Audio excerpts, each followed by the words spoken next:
FA chief executive explains Sampson sacking. Mark Sampson has been sacked as England women's manager following evidence of inappropriate and unacceptable behaviour with female players in a previous role. The Football Association says that last week it was made aware of the full details of safeguarding allegations made against Sampson in 2014 relating to his time as Bristol Academy manager. A 2015 FA assessment found Sampson did not pose a risk. Sampson was also cleared this year of wrongdoing following discrimination allegations made by England players, including Chelsea and England striker Eniola Aluko. The 34-year-old Welshman became England head coach in December 2013 after leaving top-flight side Bristol Academy, now renamed Bristol City Women. The FA statement said the full report of the 2014 investigation was only brought to the attention of the current FA leadership last week. It is our judgment that it revealed clear evidence of inappropriate and unacceptable behaviour by a coach. It is on this basis that we have acted quickly to agree a termination of Mark's contract.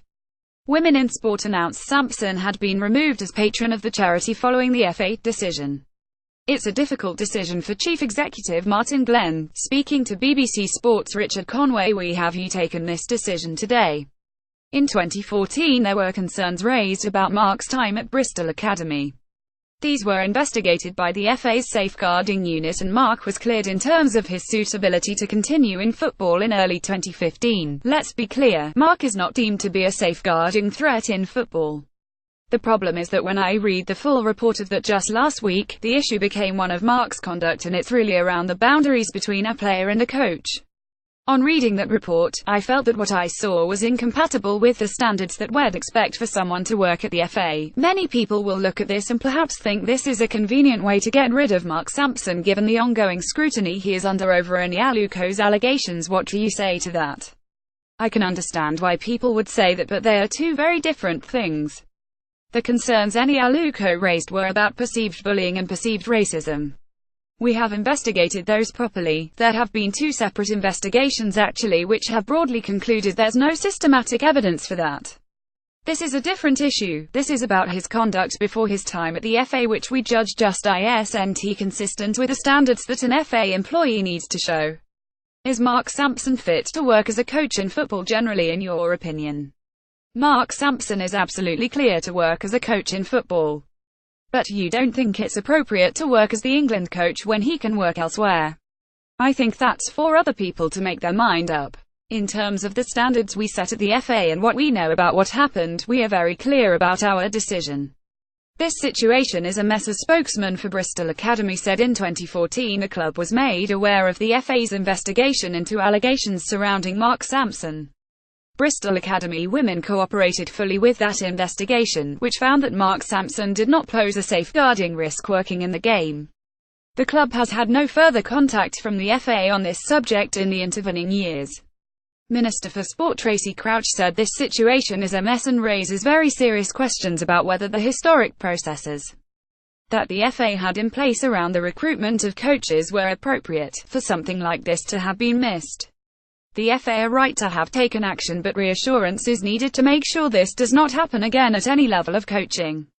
Sampson's England side beat Russia 60 in a World Cup qualifier on Tuesday and he led the Lionesses to successive semi-finals at major tournaments.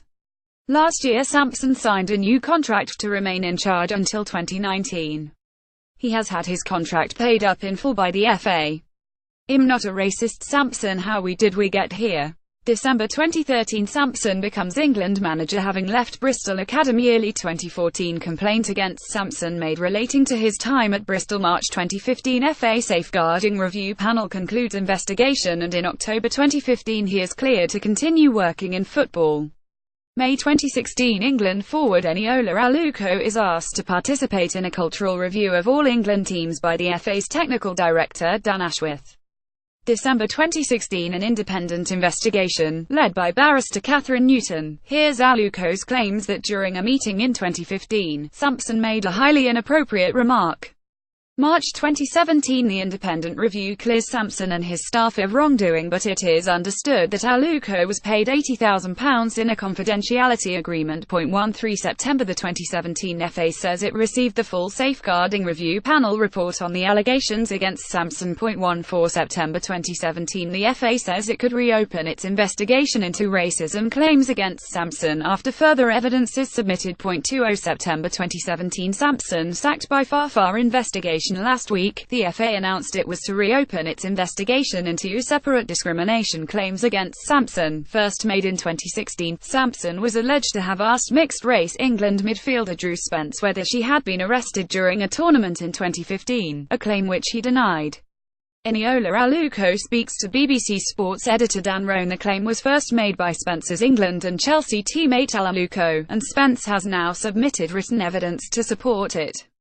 In a further separate allegation, Aluko said Sampson told her to make sure her Nigerian relatives did not bring Ebola to an England game at Wembley in 2014. Two investigations, one internal FA inquiry and one independent review led by barrister Catherine Newton, cleared Sampson of any wrongdoing. Senior FA executives are set to face a parliamentary inquiry over the investigations after Aluko initially raised a bullying and harassment grievance against Sampson in response to an internal cultural review. Aluko, who has 102 caps and is a qualified lawyer, and fellow England forward Leanne Sanderson have been invited to give evidence to the Select Committee hearing planned for mid-October. Celebration was a statement. Nikita Paris Aluko, who scored 33 goals in 102 games, added that she was content to be out of the England setup. Support for Sampson. England captain Steph Houghton came out in support of her head coach earlier in September but said the allegations had hit the squad very hard. Since Mark has been in charge, I've enjoyed every moment, Houghton, 29, told BBC Sport. Meanwhile, on the eve of England's opening World Cup qualifier against Russia, striker Jodie Taylor said the squad had been brought together by the allegations. Former England women defender Alex Scott told BBC Radio 5 Live that Sampson had the most open-door policy she has ever experienced. Scott, who is of mixed race and played 140 times for England, added if anyone ever had a problem he was open to new ideas. Who's next to coach England? Tom Garry, BBC Sport. Not only for his recent success at Manchester City, but for his desire to bring through English players, Nick Cushing will be a strong candidate, having won the WSL title in 2016 and the Women's FA Cup in May with a squad built largely with Lionesses. Chelsea ladies boss Emma Hayes is the most successful current female boss in the WSL, winning the double in 2015 and the Spring Series in June, but she can be outspoken and may not see eye to eye with all at the FA. Reading boss Kelly Chambers is popular with many current Lionesses, while former Arsenal boss Laura Harvey, currently head coach of Seattle Reign, would be viable, along with ex-Leeds boss Gemma Granger, part of Sampson's coaching team.